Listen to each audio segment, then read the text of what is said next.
Hi guys and welcome back to my channel FZ classes. तो guys आज आता है 11 जनवरी और है वेडनेसडे। आज हम द हिंदू न्यूज़पेपर को एनालिसिस करेंगे और इस न्यूज़पेपर में देखेंगे कि कौन कौन से आर्टिकल हमारे एग्जाम के पॉइंट ऑफ व्यू से इंपॉर्टेंट है। और अगर गाइस आपको इस न्यूज़पेपर का पीडीएफ चाहिए तो आप मेरा टेलीग्राम चैनल भी ज्वाइन कर सकते हैं, एफजेड क्लासेस हिंदू पीडीएफ। वहाँ से आपको डेली बेसिस पर इस न्यूज़पेपर के पीडीएफ मिल जाएंगे और गाइस उसका लिंक मैं डिस्क्रिप्शन बॉक्स में डाल दूंगा। और अभी हम थंबनेल वाले आर्टिकल को भी इन दो आर्टिकल के बाद डिस्कस कर लेंगे। और गाइस इस वीडियो को अपने फ्रेंड सर्कल में काफ़ी से ज़्यादा क्या करें, और गाइस इस वीडियो को अपने फ्रेंड सर्कल में भी शेयर करें जिससे उनकी भी मदद हो सके। तो चलिए बिना टाइम वेस्ट करें वीडियो को शुरू कर लेते हैं। आज दो आर्टिकल हमारे एग्जाम के पॉइंट ऑफ से इम्पोर्टेंट है फ्रंट पेज पर, जो कि बहुत इंपॉर्टेंट है। फर्स्ट आर्टिकल तो किया गया है पेरू को लेकर, जो पेरू आपको देखने को मिल जाएगी साउथ अमेरिका में एक कंट्री, ये वेस्टर्न कंट्री देखने को मिल जाएगी। उसको लेकर एक आर्टिकल दिया गया है। इस आर्टिकल में हमें इंडिया और पेरू के रिलेशन को जानना है। दूसरा आर्टिकल दिया गया है जो क्या हुआ था, भोपाल गैस ट्रेजिडी हुई थी, उसको लेकर हमें क्या देखना है, पूरा का पूरा हम उसका बैकग्राउंड कवर कर लेंगे इस आर्टिकल में। तो चलिए इस वीडियो को शुरू कर लेते हैं। सबसे पहला आर्टिकल जो दिया गया है वो राइट लेफ्ट साइड में दिया गया है। इस आर्टिकल में क्या बताया है, इस आर्टिकल में बताया है कि एंटी गवर्नमेंट प्रोटेस्ट अभी देखने को मिल रहे हैं पेरू के अंदर, जिसकी वजह से 17 लोगों की वहाँ पर जान चली गई है। और ये एंटी गवर्नमेंट प्रोटेस्ट क्यों देखने को मिल रहे हैं, क्योंकि अभी क्या हुआ था, एक महीने पहले ही पेरू में इलेक्शन हुए थे और वहाँ के प्रेसिडेंट बने थे डीना बोलरेट।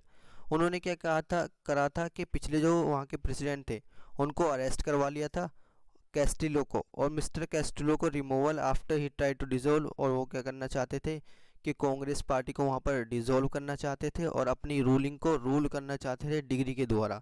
उन्होंने सेवरल करप्शंस उनके ऊपर लगे, इस वजह से क्या हुआ, बहुत सारे लोगों ने उन पर प्रोटेस्ट कर दिया।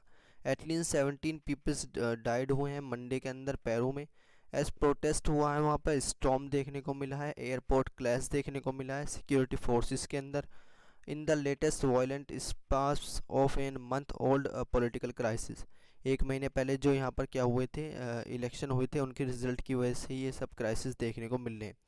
जो वहाँ के प्राइम प्रेसिडेंट हैं उन्होंने क्या कर दिया है, वो उन्हें करप्शन के केसेस में प्रॉब माना गया है और उन्होंने पिछले वाले प्रेसिडेंट को पूरी तरीके से अरेस्ट कर लिया था। और वो चाहते थे कि यहाँ पर क्या करें, राज करें, कांग्रेस की पार्टी को बिल्कुल ख़त्म कर रहे थे और डिसॉल्व कर रहे थे और अपने राज को डिक्री के द्वारा करना चाह रहे थे। तो इस वजह से ही वहाँ पर क्या देखने को मिला है, प्रोटेस्ट देखने को मिल रहा है। अब हमने इशू तो जान लिया, अब इस आर्टिकल में हमें क्या पढ़ना है, इंडिया पेरू के रिलेशन, क्योंकि रिलेशन किसी भी कंट्री से इंडिया के बहुत इंपॉर्टेंट होते हैं। तो चलिए पहले इंडिया और पेरू के थोड़े से रिलेशन जानने की कोशिश कर लेते हैं। इंडिया पेरू के रिलेशन की बात करें तो ये एक इंटरनेशनल रिलेशन आपको देखने को मिल जाएंगे और इनकी हिस्ट्री शुरू हुई थी, इंडिया एंड पेरू ने डिप्लोमेटिक रिलेशन को साइन करा 26 मार्च 1963 में। फिर इंडिया की एम्बेसी चिली में गई जिसने जॉइंटली एक्रेडिटेड किया पेरू में। इंडिया ने ओपन करा अपना residence diplomatic mission in Lima in September 1963 and the first residence ambassador आया पेरू में, जिसने ऑफिस को शुरू करा नवंबर 1973 में। पेरू मेंटेन्स करता है एक एम्बेसी न्यू दिल्ली के अंदर, जिसको एक्रेडिट करता है वो बांग्लादेश के लिए भी, ईरान के लिए भी, मालदीव्स के, नेपाल और श्रीलंका के लिए। इकोनॉमिक रिलेशन देखें दोनों कंट्रीज़ के तो शुरू हुए हैं और ग्रो भी देखने को मिले हैं सिग्निफिकेंटली 1990s में, fuel by India's technological economic growth and Peru's desire to increase his presence in Asia. और पेरू शुरू से ही चाहता है कि वो क्या करे, अपनी प्रेजेंस को एशिया के अंदर बिल्कुल पूरी तरीके से ग्रोथ करे। और पेरू एक मेंबर देखने को मिल जाएगा एशिया पैसिफिक इकोनॉमिक कोऑपरेशन का, एपेक का। इंडिया इंटरेस्ट करता है पेरू की जो लेटर विटनेस देखने को मिलेंगे फास्ट इकोनॉमिक ग्रोथ को लेकर और रैपिड इंडस्ट्रियलाइजेशन हुआ है वहाँ पर। इंडिया उस चीज़ को क्या करता है, इंटरेस्ट करता है। और one of the fastest growing countries देखने को मिलेगी लेटिन अमेरिका में, जो आपको पेरू देखने को मिलेगी। There have been several high level diplomatic visit देखने को मिलेंगी नेशंस के बीच में। पेरुवियन प्रेसिडेंट एलन गार्सिया एक चीफ गेस्ट थे जब इंडियाज़ रिपब्लिक डे सेलिब्रेशन हुआ था 1987 में। प्रेसिडेंट एल्बर्टो फुजिमोरा ने इंडिया में विजिट किया था मई 1997 में। इंडियन प्रेसिडेंट के आर नारायण ने विजिट किया था पेरू के अंदर 1998 में। अब हमने इंडिया पेरू के रिलेशन को ध्यान से देख लिया, अब देख लेते हैं नेक्स्ट आर्टिकल। तो नेक्स्ट आर्टिकल इसके लेफ्ट राइट में दिया गया है। इस आर्टिकल में बताया है, ये आर्टिकल बहुत इंपॉर्टेंट है और ये आर्टिकल आप सब जानते होंगे क्या हुई थी, भोपाल गैस ट्रेजिडी हुई थी। और यूनियन कार्बाइड कॉरपोरेशन जो थी, जिसके अंदर कंपनी के अंदर ये क्या हुई थी, गैस लीक हुई थी। उसने कहा है कि हम अब कंपनसेशन नहीं देंगे, जो वहाँ पर लोगों की जान गई थी उनको अभी कंपनसेशन नहीं देंगे। वी वॉन्ट पे ए फर्दिंग, फर्दिंग मतलब होता है मतलब अपनी कमाई का कुछ हिस्सा। अब हम यूनियन कार्बाइड ने कहा है कि हम कुछ भी अपनी इस कमाई का कोई भी हिस्सा किसी भी विक्टिम को नहीं देंगे। तो गवर्नमेंट ने slippery slope by seeking more funds, government ने कहा है कि और ज़्यादा आपको फंड देने चाहिए भोपाल गैस लीक विक्टिम्स को। Our and about that $470 million paid by the company, मतलब इतने ज़्यादा पैसे कंपनी दे चुकी है विक्टिम्स को। $470 मिलियन क्या पैसे इस टाइम पे दे चुकी है कंपनीज जो विक्टिम्स थे इस गैस ट्रेजिडी के। और ask why 50 crore of the relieve was not dispersed. Union carbide corporations Tuesday के अंदर उसने कहा है कि वो नहीं पे करेंगे अब कुछ भी more of the settlement, centre के साथ कोई सेटलमेंट अब नहीं करेंगे। 1989 is a set aside by the supreme court even is constitution base आज the government why 50 crore of the $470 million paid by the company, मतलब इतने ज़्यादा पैसे कंपनी ने क्या किए थे, पेड किए थे 1989 में। डिसाइड किया था सुप्रीम कोर्ट ने और कॉन्स्टिट्यूशन की बेंच ने। The companies has still reach the Bhopal gas leak tragedy victims after all these days, मतलब इतने पैसे कंपनी विक्टिम्स तक पहुंचा चुकी है किसके अंदर, जो भोपाल गैस ट्रेजेडी हुई थी। अब इस आर्टिकल में हमने इशू तो जान लिया कि अब यूनियन कार्बाइड क्या करेगी, अपनी कमाई का कोई भी हिस्सा विक्टिम्स को नहीं देगी क्योंकि वो पहले ही पे कर चुकी है $470 मिलियन। अब इस आर्टिकल में हमें क्या देखना है, भोपाल गैस ट्रेजेडी। तो चलिए इसके बारे में थोड़ा सा जान लेते हैं।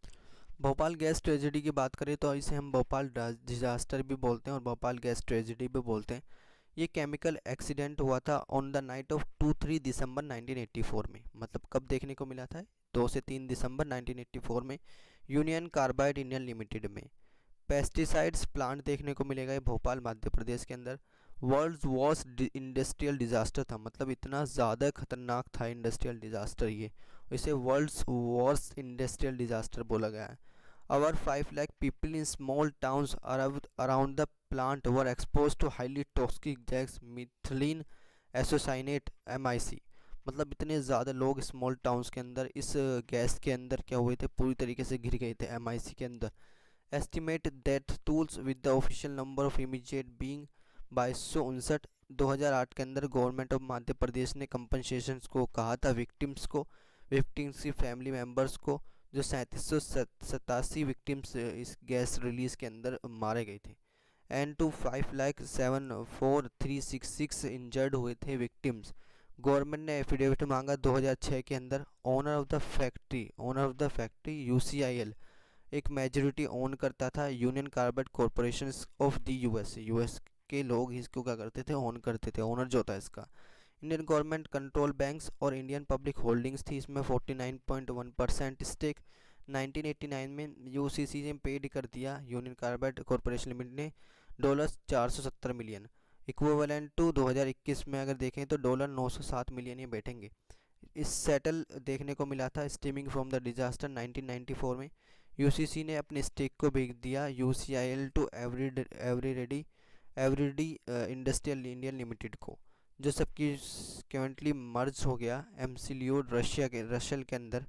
Everyday ended clean up on site in 1998, मतलब उसने क्या करा फिर उस साइट को क्या कर दिया, पूरी तरीके से क्लीन कर दिया।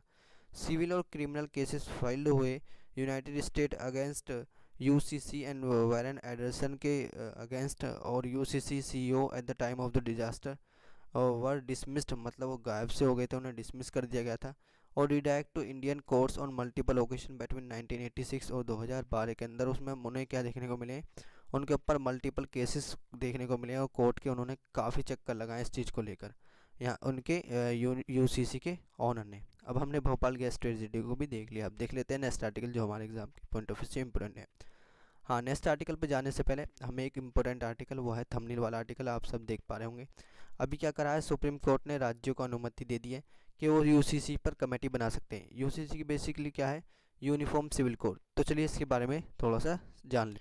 UCC को देखें तो इसका डिस्प्यूट्स बहुत दिनों से हमारी कंट्री में चल रहा है, जब बल्कि 1947 से इसका डिस्प्यूट हमारी कंट्री में चल रहा है, जब हमारी कंट्री क्या हुई थी, आज़ाद हुई थी। तो यूनिफॉर्म सिविल कोड, कोड का मतलब होता है एक सेक्शन, जो बुक का सेक्शन होता है उसे कोड बोलते हैं। सिविल का मतलब होता है कि अगर कोई, एक तो क्रिमिनल मैटर होते हैं, एक होता है सिविल मैटर। मतलब सिविल मैटर होते हैं जैसे मैरिज, डिवोर्स, इन्हें क्या बोलते हैं, सिविल मैटर बोलते हैं। और यूनिफॉर्म का मतलब होता है कि सबके लिए ऐसे जो कोड हैं, सेक्शन है, लॉ हैं, वो भी सबके लिए सेम बनने चाहिए। इसे इन प्रपोजल था इंडियन को फॉर्मुलेट करने का, इम्प्लीमेंट करने का, personal laws of citizens which apply on all citizen equally regardless of their religions. मतलब पर्सनल लॉ जो हैं सिटीजन्स के, वो इक्वली रिगार्ड किए जाएँ, जैसे रिलीजन, जेंडर, सेक्सुअल ओरिएंटेशन।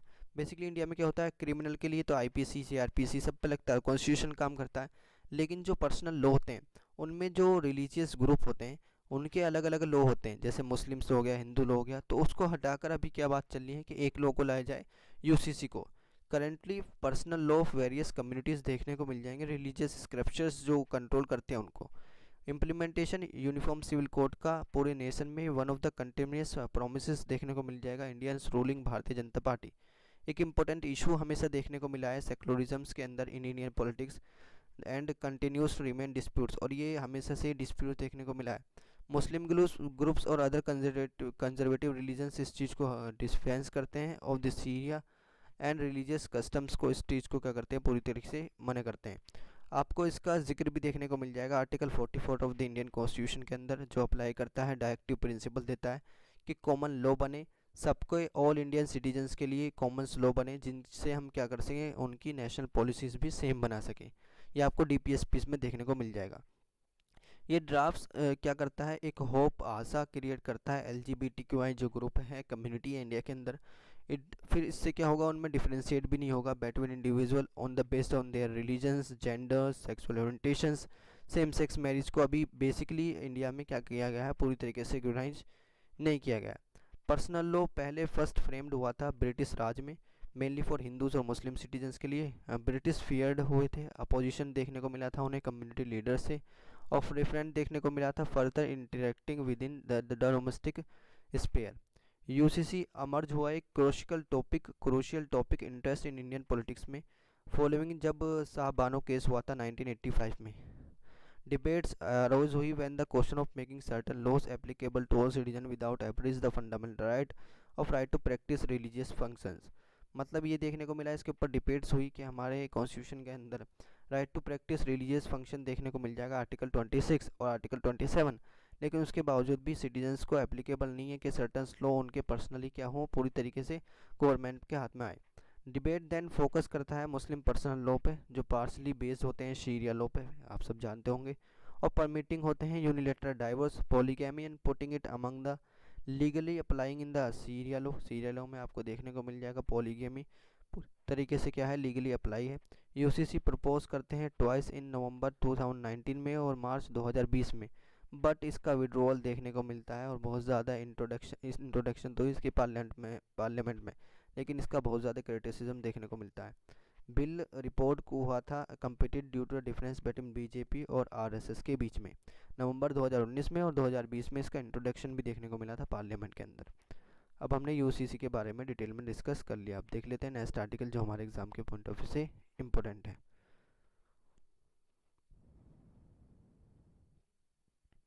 हाँ, नेक्स्ट आर्टिकल जो हमारे एग्जाम के पॉइंट ऑफ व्यू से इम्पोर्टेंट है वो 5th पेज पर ही दिया गया है, स्टेट्स की न्यूज़ में। अभी क्या हुआ है, ब्लैक बग सर्वाइव को लेकर चैलेंज चल रहा है।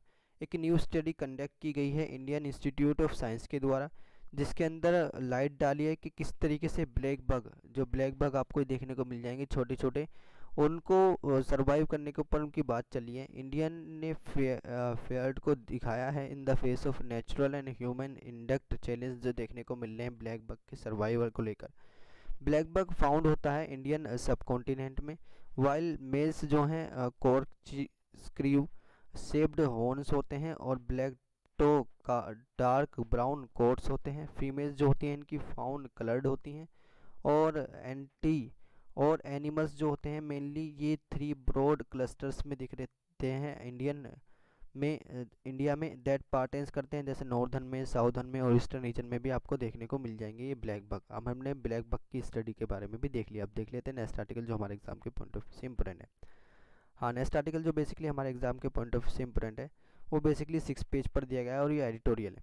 इस आर्टिकल में ऑथर्स ने बताया कि हमें क्या करना चाहिए, रशिया यूक्रेन वॉर से लेसन लेना चाहिए। अब इस एडिटोरियल में आज हम रशिया यूक्रेन वॉर को भी क्या कर लेंगे, पूरी तरीके से कवर कर लेंगे, क्योंकि काफ़ी दिन से हमने रशिया यूक्रेन वॉर को पढ़ा नहीं है।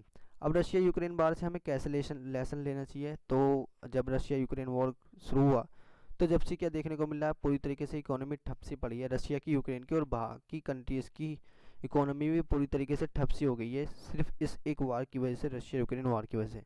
और फिर क्या हुआ, कोविड आया, कोविड की वजह से भी क्या हुआ, बहुत ज़्यादा इकोनॉमी ठप हो गई, किसकी, कंट्रीज़ की।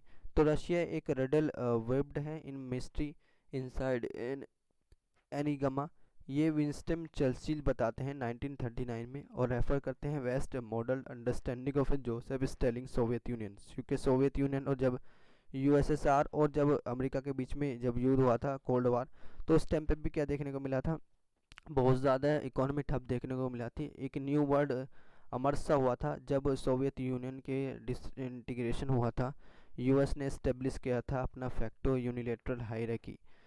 लिमिट्स ऑफ पावर देखने को मिली है, यूक्रेन वॉर बताता है कि किस तरीके से लिमिटेशन ऑफ ग्रेट पावर्स देखने को मिली है, मतलब जो ग्रेट पावर्स थी वो भी पूरी तरीके से लिमिटेड देखने को मिली है। In the shaping the outcomes of conflict with smaller once, US intervene in the Vietnam, its invasion of Afghanistan and the Soviet intervention in Afghanistan are some of the best example of great powers getting stuck in small theaters। मतलब ये देखा है कि US ने जैसे invasion of Afghanistan हुआ, Soviet intervention देखने को मिला, और इंटरवेंशन देखने को मिला उसका वियतनाम में, लेकिन उसका इतना अच्छा इन्वेंशन नहीं देखने को मिला यूक्रेन और रशिया के वार के में। तो इसलिए ग्रेट पावर भी इसमें क्या देखने को मिली है, फेल देखने को मिली है। चाइना का टेक कवर्स देखने को मिला है। What does the hold for China the dragon in the room, there one enhance tension देखने को मिली है, जैसे चाइना यूएस की ताइवान के अगर देखें तो लास्ट ईयर्स में, क्योंकि ताइवान को चाइना शुरू से ही कहता है कि क्या है हमारा कंट्री देखने को मिल जाएगी, तो ताइवान की ऊपर चाइना यूएस में टेंशंस देखने को मिली है। यूएस प्रेसिडेंट जो हैं जो बाइडेन, उन्होंने अपनी स्पीच में कहा भी है कि यूएस वुड डिफेंड करेगा ताइवान को अगर चाइना ने उसको टेक ओवर करने की कोशिश की।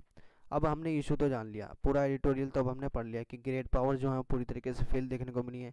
एक न्यू वर्ड अमरसा हुआ है, चाइना का टेक ओवर देखने को मिला है यूएस के ऊपर भी, क्योंकि यूएस ने कहा था कि हम ताइवान को क्या करेंगे, पूरी तरीके से डिफेंड करेंगे। अब इस आर्टिकल में क्या पढ़ना है, रशिया यूक्रेन के वार के बारे में, तो चलिए इसके बारे में थोड़ा सा जान लेते हैं। रशिया यूक्रेन वॉर को देखें तो ये ऑन गोइंग वार आपको देखने को मिल जाएगा, मतलब अब भी ये रशिया यूक्रेन का वार चलता है। यूक्रेन में हुआ था शुरू फरवरी 2014 में, जब यूक्रेनियन रिवॉल्यूशन देखने को मिला था डिग्निटी को लेकर, जब रशिया ने एनेक्स कर लिया था क्रीमिया वाला रीजन जो यूक्रेन में देखने को मिल जाएगा, जिसे सपोर्ट किया था pro Russian separatist in war in Donbas against Ukrainian government forces. Fighting देखने को मिली थी first 8 years of the conflict, also include naval incidents देखने को मिले थे, साइबर वॉरफेयर, हाइटिंग्स, पॉलिटिकल टेंशंस देखने को मिली थी। फरवरी 2022 के अंदर कॉन्फ्लिक्ट फिर शुरू हुआ और फुल स्केल इन्वेजन देखने को मिला रशिया का यूक्रेन के अंदर। अर्ली 2014 की बात करें तो प्रो रशियन यूक्रेनी president Viktor Yanukovych was ousted from office as result of a pro European Euromaidan and revolution देखने को मिला डिग्निटी के ऊपर, और एग्जाइल देखने को मिला पूरी तरीके से रशिया का।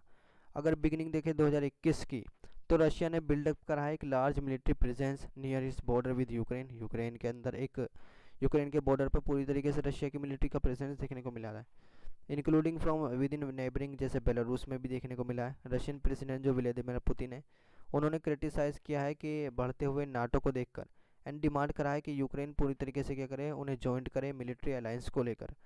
ऑल्सो उन्होंने एक्सप्रेस किया है डिफेंस वैल्यूज़ एंड क्वेश्चन किया है यूक्रेन को राइट टू एग्जिस्ट। फरवरी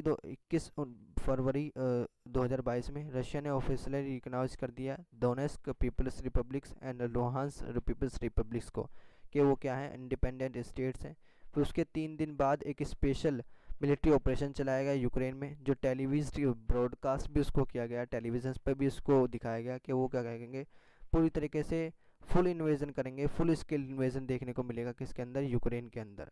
अब हमने रशिया यूक्रेन का वार भी डिटेल में डिस्कस कर लिया। अब देख लेते हैं नेक्स्ट आर्टिकल जो हमारे एग्जाम के पॉइंट ऑफ व्यू से इम्पोर्टेंट है। हाँ, नेक्स्ट आर्टिकल जो हमारे एग्जाम के पॉइंट ऑफ व्यू से इम्पोर्टेंट है वो टेस्ट एंड कंटेस्ट में दिया गया है। ये आर्टिकल बहुत इंपॉर्टेंट है। इस आर्टिकल में भी क्या बताया है, वर्ल्ड बैंक ने एक रिपोर्ट निकाली है, उसमें कहा है कि ग्लोबल ग्रोथ जो है वो उसका वो स्लो डाउन देखने को मिली। अगर 2023 की बात करें, 2023 में प्रोडक्शन की है 2023 के लिए, तो 1.7% से क्या हुई है ग्लोबल ग्रोथ 2023 में। वर्ल्ड बैंक की लेटेस्ट फोरकास्ट आया है, उन्होंने कहा कि sharp long lasting slow down, मतलब पहले तो शार्प होगी, फिर लॉन्ग लास्टिंग देखने को मिलेगी, फिर स्लो डाउन हो जाएगी। मतलब इस तरीके की इकोनॉमी होगी क्वार्टर्स के अंदर। विद ए ग्रोथ ऑफ रफली half the pace it predicted in June, economist warn किए हैं कि slump in the world economy as a countries better shoring cost and central bank simultaneously hike interest rates to cool down. मतलब central banks को क्या करना पड़ेगा, पूरी तरीके से इंटरेस्ट को बढ़ाना पड़ेगा, जिसकी वजह से इकोनॉमीज को कूल डाउन मिल सके। अब ये आर्टिकल कल भी न्यूज़ में आएगा, इसको कल भी डिटेल में डिस्कस कर लेंगे। तो देख लेते हैं नेक्स्ट आर्टिकल जो हमारे एग्जाम के पॉइंट ऑफ व्यू से इम्पोर्टेंट है। हाँ, नेक्स्ट आर्टिकल जो हमारे एग्जाम के पॉइंट ऑफ व्यू से इम्पोर्टेंट है वो दिया गया है 10th पेज पर। इस आर्टिकल में हमें एक चीज़ पढ़नी है, वो है डीएसी के बारे में, डिफेंस एक्विजिशन काउंसिल के बारे में। अभी उसने कहा है कि हम इंडिजीनियस डिफेंस सिस्टम्स को क्या कर सकते हैं, पूरी तरीके से खरीद सकते हैं, पूरी तरीके से उन्हें बना सकते हैं। क्योंकि इस टाइम पे क्या चल रहा है, इंडिया का बहुत ज़्यादा आपको खिंचाव देखने को मिलेगा किस तरफ के हम अपनी ही कंट्रीज़ में डिफेंस सिस्टम को बनाएं। क्योंकि अभी हम बहुत सारे डिफेंस सिस्टम जैसे नाग हो गया, ब्रह्मोस क्रूज मिसाइल हो गया, उसको हम लॉन्च करते हैं, उसको ये सब आपको देखने को मिल जाएंगे। हम इनको कोऑपरेशन के साथ बनाते हैं, जैसे ब्रह्मोस को हमने रशिया के साथ बनाया है। तो इंडियन गवर्नमेंट का यही है कि इस तरफ क्या करें, हम पूरी तरीके से ध्यान दें। और डिफेंस एक्विजिशन काउंसिल ने कहा है कि हम पूरी तरीके से डिफेंस सिस्टम को अपने ही इंडिया में अंदर बनाएं। तो अब हमने इशू तो जान लिया, अब इस आर्टिकल में हमें क्या देखना है, डीएसी के बारे में। तो चलिए इसके बारे में थोड़ा सा जान लेते हैं। डीएसी की बात करें तो defence acquisition council our writing structure defence acquisition council under the defence ministry के अंदर आती है, कॉन्स्टिट्यूट करती है, ओवरऑल गाइडेंस सारी की सारी गाइडेंस देती है डिफेंस प्रोक्योरमेंट प्लानिंग प्रोसेस को लेकर। इसके कंपोजिशन की बात करें तो डिफेंस मिनिस्टर चेयरमैन होते हैं इसके, minister of state for defence इसके मेंबर हैं, चीफ ऑफ आर्मी स्टाफ इसके भी मेंबर हैं, चीफ ऑफ नेवल स्टाफ भी मेंबर हैं, चीफ ऑफ एयर स्टाफ भी इसके मेंबर हैं, डिफेंस सेक्रेटरी मेंबर हैं इसके, डिफेंस रिसर्च एंड डेवलपमेंट भी इसके मेंबर हैं जो सेक्रेटरी हैं, डिफेंस प्रोडक्शन सेक्रेटरी भी इसके मेंबर हैं, चीफ ऑफ इंटीग्रेटिव स्टाफ भी इसके क्या हैं मेंबर हैं, डायरेक्टर जनरल एक्विजिशन भी इसके क्या है मेंबर हैं। इसका ऑब्जेक्टिव है डिफेंस एक्विजिशन काउंसिल का क्या इंश्योर करे, एक्सपेंडिचर्स प्रोक्योरमेंट करे, अप्रूव करे जो रिक्वायरमेंट है आर्म फोर्सेस के लिए in the terms of capabilities and the time frame prescribed by optimally utilising and allotting budgetaries resources. Function क्या है डीएसी का जो इंक्लूड करता है, प्रिंसिपल अप्रूवल देखने को मिला है इसका 15 years long terms integrated perspective plan for defence forces के लिए इसका 15 years long term integrated plan देखने को मिला। A court of an acceptance of a necessity to acquisition proposal, categorization of acquisition proposals relating to buy and make हम बनाएं, खरीदें या फिर बनाएं। Issues relating to single vendors clearance, decision regarding offsets provisions in respect of acquisition proposal above rate 300 crore, मतलब 300 करोड़ से ज़्यादा हम ना किसी चीज़ को खरीदें, और उसको फिर अगर ख़रीद रहे हैं तो फिर उसे अपनी कंट्रीज़ में भी बनाएं। तो अब देख लेते हैं नेक्स्ट आर्टिकल जो हमारे एग्जाम के पॉइंट ऑफ व्यू से इंपॉर्टेंट है। तो गाइज आज ये आर्टिकल थे जो हमारे एग्जाम के पॉइंट ऑफ व्यू से इंपॉर्टेंट थे। वीडियो अच्छी लगे तो वीडियो को लाइक करें एंड चैनल को सब्सक्राइब करें, और गाइज इसे अपने फ्रेंड सर्कल में भी शेयर कर दें, और ज़्यादा से ज़्यादा इसे लाइक करें वीडियो को। और आप कमेंट करके भी बता सकते हैं कि इस वीडियो में हम और क्या क्या ऐड कर सकते हैं, इंडियन एक्सप्रेस के आर्टिकल्स को ऐड किया जा सकता है, या फिर और कुछ हम PYQ वगैरह भी ऐड कर सकते हैं। तो चलिए मिलते हैं नेक्स्ट वीडियो में, तब तक के लिए थैंक यू, जय हिंद।